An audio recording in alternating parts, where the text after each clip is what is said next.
in which you talked about the indifference of the local government councils to the development of primary health care.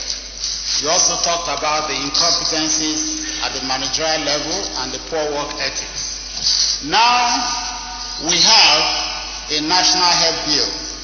That national health bill is going to address the issue of funding, and to that extent, that is good for our nation.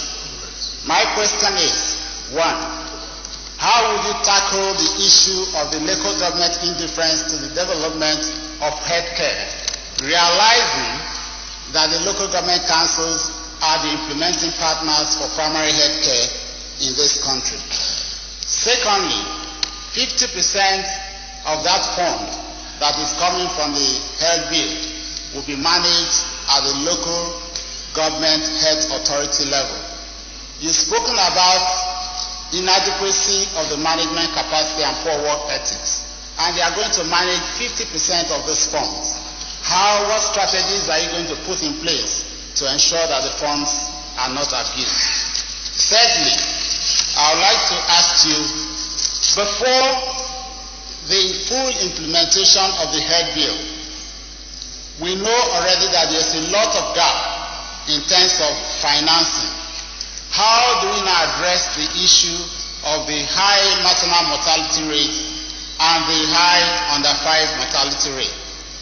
Are you going to advise, Mr. President, in the interim, to urge our governors in the various states to ensure that the states partner with the local government councils to provide, in the interim, free maternal health care and free under 5 health care? Would you give that advice? And fourthly, I was talking to somebody about the issue of family planning in these very chambers. He gave an answer. But on your own, do you still think that there is need for family planning and a planned reduction of family size? And if you think that there is need for that, how are we going to improve the access to family planning, which currently stands at about just 10%? I'm also worried about the data that we have in the medical industry as of today. We are told that less than 50% of our women have access to skilled health care at the time of delivery or during antenatal care, only about 50%. But we have data for maternal mortality rate. If more than 50% are accessing areas outside the hospital and primary health care level, how are we able to capture the deaths that occur at such other levels as the traditional birth attendants or just the local home environment? How are we able to capture that data? Is there any process in place to capture that data? And if there is none, how are we able to assess, do our projections and able to come up with the right figures?